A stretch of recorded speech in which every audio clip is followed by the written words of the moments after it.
Juice സ്ട്രീറ്റിലേക്കാണ് പോകാൻ പോണത്. Juice സ്ട്രീറ്റിലെ കാഴ്ചകളൊക്കെയാണ് ഈ അടുത്ത് നമ്മൾ കാണിക്കാൻ പോണത്. പൊതുവേ നല്ല തിരക്കുള്ളൊരു സമയമാണെന്ന് ജ്യൂസ് സ്ട്രീറ്റിൽ. കാരണം എന്താണെന്ന് വെച്ചിട്ടുണ്ടെങ്കിൽ ഈ ന്യൂ ഇയറിനോടനുബന്ധിച്ചുള്ള പ്രോഗ്രാമുകളൊക്കെ കാണുന്നതിന് വേണ്ടി ധാരാളം ആളുകൾ, വിദേശീയരായിട്ടുള്ളവരും നമ്മുടെ നാട്ടിലുള്ളവരൊക്കെ തന്നെ ഇറങ്ങിയിരിക്കുന്ന ഒരു സമയമാണിത്.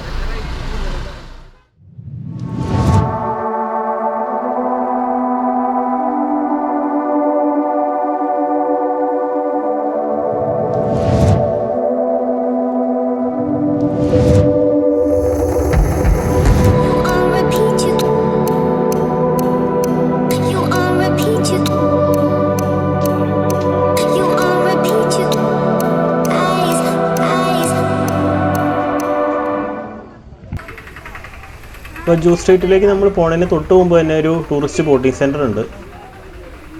അപ്പോൾ ബോട്ടിംഗ് സെൻറ്ററും അതിൻ്റെ പ്രദേശങ്ങളൊക്കെ ഒന്ന് കാണാൻ വേണ്ടിയാണ് നമ്മൾ ഇങ്ങോട്ട് ഇറങ്ങുന്നത്. നിങ്ങൾ ബോട്ടിങ്ങിന് പോകാനായിട്ട് ആഗ്രഹിച്ച് വരുന്നവരാണെങ്കിൽ എപ്പോഴും നല്ലത് മറൈൻ ഡ്രൈവാണ്.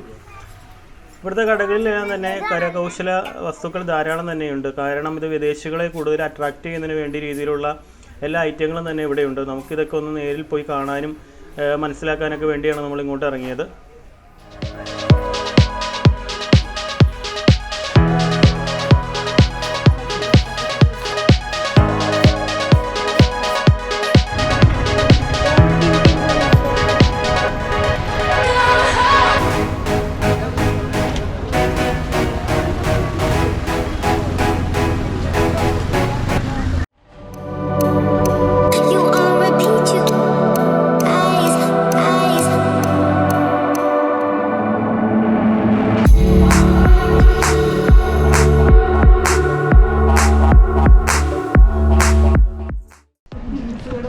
എനിക്ക് ഭയങ്കരമായിട്ട് ദാഹിച്ചു. നമുക്ക് ജ്യൂസ് കുടിക്കാൻ പോയാലേ?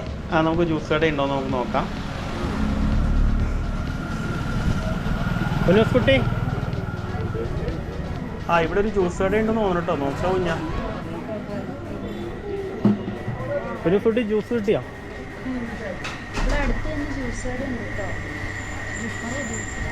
അപ്പോൾ ഞങ്ങൾ കുറച്ച് നേരം നടന്നു കഴിഞ്ഞപ്പോൾ എല്ലാവരും ക്ഷീണിച്ചു. കാരണം നല്ല വെയിലൊക്കെ ആയിരുന്നു. അപ്പോൾ നമ്മളൊരു ജ്യൂസ് കട കണ്ടിട്ട് നമ്മൾ അവിടെ കയറുകയാണ്.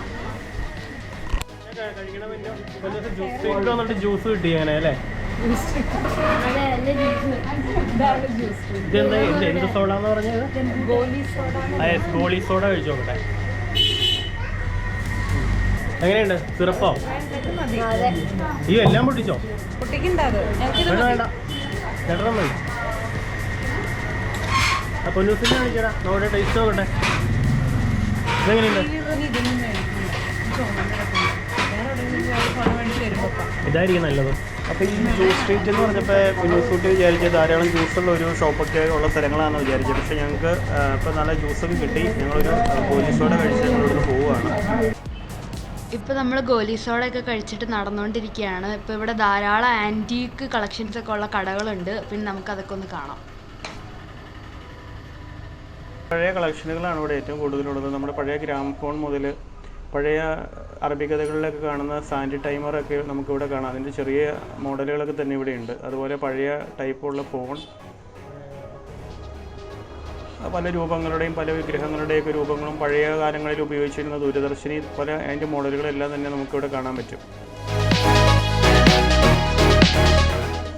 ഒട്ടുമിക്ക കടകളിലും തന്നെ ഹോം മെയ്ഡ് സോപ്പുകൾ അതുപോലെ തന്നെ സൗന്ദര്യവർദ്ധക വസ്തുക്കളൊക്കെ തന്നെ നമുക്കിവിടെ കാണാനും അവിടെ വിൽക്കാനും അവർ വെച്ചിട്ടുണ്ട്. അപ്പോൾ നമ്മൾ ഈ അറബിക്കഥകളിലൊക്കെ കണ്ടിട്ടുള്ള ഒരു സാൻഡ് ടൈമർ അതിൻ്റെ മോഡലൊക്കെ അവിടെ ഉണ്ട്. അപ്പോൾ ഇത് കണ്ടു കഴിഞ്ഞപ്പോൾ കുട്ടികൾക്കൊക്കെ മേടിക്കണം എന്നൊക്കെ ഒരു ആഗ്രഹമുണ്ട്. പക്ഷേ ഇതൊക്കെ നല്ല വില കൂടിയ ആൻറ്റി കളക്ഷനുകളാണ്. അപ്പോൾ നമ്മളിതെല്ലാം കണ്ട് ഇവിടെ നിന്ന് പോവുകയാണ്. അതൊക്കെ ചോദിക്കേണ്ടി വരും. അത് ഭയങ്കര വില വരും. അപ്പോൾ കുറേ ആൻറ്റി കളക്ഷനുള്ള ഒരു കടയിൽ ഞങ്ങൾ കണ്ട് ജസ്റ്റ് ഒന്ന് അതിൻ്റെ വീഡിയോ മാത്രം എടുത്തിട്ടേ ഉള്ളൂ. ഇനി നമ്മൾ അടുത്ത കടകളിൽ കാണാനായിട്ട് നമുക്ക് പോകാം. കൂടുതലും കാശ്മീരി ടൈപ്പ് വസ്ത്രങ്ങളെല്ലാം ഉള്ള ധാരാളം ഷോപ്പുകൾ ഇവിടെ ഉണ്ട്.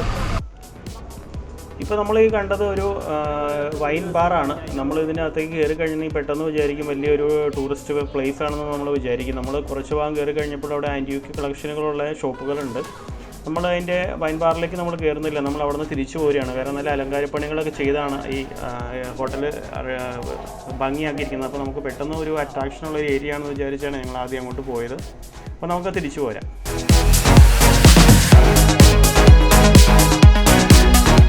അപ്പോൾ ഞാൻ ആദ്യം പറഞ്ഞ പോലെ വളരെ വെറൈറ്റിയിലുള്ള കാശ്മീർ വസ്ത്രങ്ങളൊക്കെയാണ് ഇവിടെ ഡിസ്പ്ലേ ചെയ്തിരിക്കുന്നത്. ഞങ്ങൾ ജസ്റ്റ് ഒന്ന് കണ്ടു, എൻ്റെ കാര്യങ്ങളെല്ലാം കണ്ട് നമ്മൾ നേരെ അടുത്ത സ്ഥലത്തേക്ക് നമ്മൾ പോവുകയാണ്. അപ്പോൾ സിനഗോഗിലേക്ക് പോണ വഴിയിലും ധാരാളം വസ്ത്രങ്ങളുടെ ഷോപ്പുകളുണ്ട്. പ്രത്യേകിച്ച് വിദേശ രാജ്യങ്ങളിലേക്ക് കാണുന്ന പോലത്തെ വസ്ത്രങ്ങളും അതുപോലെ തന്നെ ആഭരണങ്ങളും എല്ലാം അടങ്ങിയ പഴയ മോഡലുകളെല്ലാം ലഭിക്കുന്ന കടകളുണ്ട്.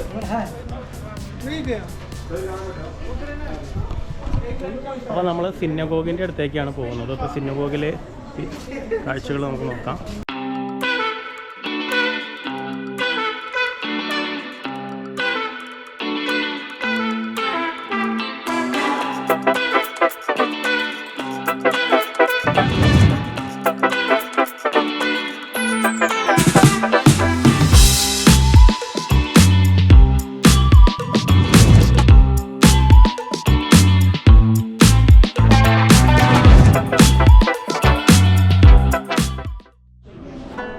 പരദേശി സിനഗോഗ് എന്നറിയപ്പെടുന്ന ജൂതപ്പള്ളിയിലാണ് ഇപ്പോൾ നമ്മൾ വന്നിരിക്കുന്നത്. അപ്പോൾ ഏകദേശം എനിക്ക് തോന്നുന്നു ചരിത്രം പരിശോധിച്ച് കഴിഞ്ഞിട്ടുണ്ടെങ്കിൽ നമുക്കിതൊരു 14-ാം നൂറ്റാണ്ടിലാണ് പണികഴിപ്പിച്ചതെന്ന് പറയുന്നത്. അതുപോലെ തന്നെ വളരെ പഴക്കം ചെന്ന ഒരു ക്ലോക്ക് ടവർ നമുക്കിവിടെയുണ്ട്. അത് വളരെ ചരിത്രപ്രധാനമായൊരു സംഭവം തന്നെയാണിത്. അതുപോലെ ഇതിൻ്റെ ഇൻസൈഡിൽ ഉപയോഗിച്ചിരിക്കുന്ന പല വസ്തുക്കളും പഴയ കാലങ്ങളിൽ ചൈനയിൽ നിന്ന് കൊണ്ടുവന്നിട്ടുള്ളതാണെന്നാണ് പറയുന്നത്. അപ്പോൾ നിങ്ങളിത് വിസിറ്റ് ചെയ്യാൻ വരുവാണെന്നുണ്ടെങ്കിൽ നിങ്ങൾ വെള്ളിയാഴ്ച ദിവസം മിക്ക മ്യൂസിയങ്ങളും മട്ടാഞ്ചേരിയിൽ അവധിയാണ്. അപ്പോൾ നിങ്ങൾ സിനഗോഗിൽ വരികയാണെങ്കിൽ നിങ്ങൾ 5 മണിക്ക് മുന്നമായിട്ട് വന്നു കഴിഞ്ഞാൽ മാത്രമാണ് ഇതെല്ലാം കാണാനായിട്ട് കഴിയുള്ളൂ. അല്ലെങ്കിൽ നമുക്ക് ഇതിൻ്റെ ഔട്ട്സൈഡിലുമുള്ള കാര്യങ്ങൾ മാത്രമാണ് നമുക്ക് കാണാൻ കഴിയുള്ളൂ. അതുപോലെ തന്നെ കോമൺവെൽത്ത് രാജ്യങ്ങളിലെ ഏറ്റവും പഴയ സിനഗോഗ് എന്നാണ് ഇത് അറിയപ്പെടുന്നത്.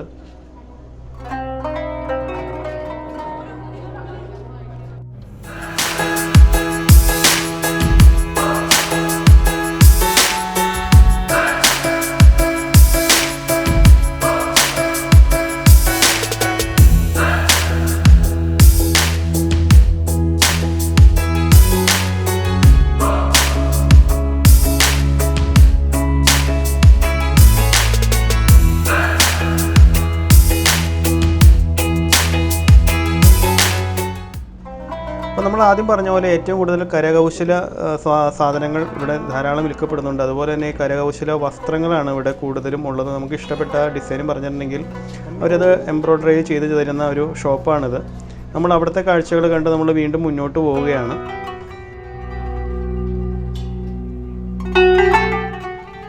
അപ്പോൾ ജൂ സ്ട്രീറ്റിൽ നമ്മൾ സിനഗോഗിൽ നിന്ന് പുറത്തേക്ക് വരുമ്പോൾ തന്നെ അവിടെ ഒരു ചിത്ര പ്രദർശനം നടത്തിയിരിക്കുന്ന ഒരു ഏരിയ ഉണ്ട്. നമ്മൾ അവിടേക്കും കൂടിയാണ് പോകുന്നത്. കാരണം മട്ടാഞ്ചേരിയിലെ പഴയ ചരിത്രങ്ങൾ, പഴയ ആളുകളുടെ കഥകളെല്ലാം തന്നെ ചിത്രങ്ങളിലൂടെ പ്രദർശിപ്പിച്ചിരിക്കുകയാണ്. കാരണം ഇത് നിങ്ങൾ നേരിട്ട് കണ്ടാൽ മാത്രമാണ് ഇതിൻ്റെ ഒരു റിയാലിറ്റി നിങ്ങൾക്ക് മനസ്സിലാവുള്ളൂ. അപ്പോൾ ഇവിടെ വന്നു കഴിഞ്ഞിട്ടുണ്ടെങ്കിൽ ഇത് നമുക്ക് നേരിട്ട് കണ്ട് ആ കാലഘട്ടത്തിൻ്റെ ജീവിത രീതിയും നമുക്കെല്ലാവർക്കും അറിയാവുന്ന ഒരു കാര്യമാണ്. കാരണം അടിമത്തത്തിൽ നിന്ന് നമ്മൾ മോചിതരായി വന്ന ഒരു കാലഘട്ടമാണത്.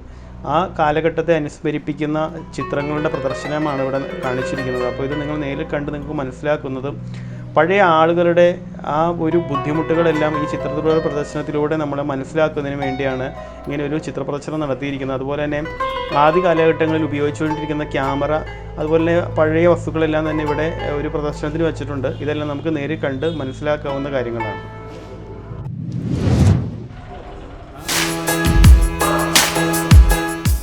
അപ്പോൾ ഈ സ്ട്രീറ്റിലേക്ക് വന്നിട്ടുണ്ടെങ്കിൽ ധാരാളം സ്പൈസ്, അതുപോലെ തന്നെ കോസ്മെറ്റിക് ഐറ്റങ്ങളെല്ലാം വിൽക്കുന്ന കടകളുണ്ട്. നമുക്ക് അവിടെ കയറി അതിൻ്റെ ഐറ്റങ്ങളൊക്കെ കണ്ട് നമ്മൾ മനസ്സിലാക്കി. അപ്പോൾ നിങ്ങൾക്ക് വന്നിട്ടുണ്ടെങ്കിൽ ഇതെല്ലാം നമുക്ക് ആവശ്യാനുസരണം സെലക്ട് ചെയ്യാവുന്നതാണ്. അപ്പോൾ നമ്മൾ ജൂ സ്ട്രീറ്റിലെ ഏകദേശം കാഴ്ചകളൊക്കെ നമ്മൾ കണ്ടു കഴിഞ്ഞു. അപ്പോൾ നമുക്ക് നിങ്ങൾ വന്നിട്ടുണ്ടെങ്കിൽ ഏകദേശം ഒരു ഐഡിയ നിങ്ങൾ ഈ വീഡിയോയിലൂടെ നിങ്ങൾക്ക് കിട്ടിയിട്ടുണ്ടാവും.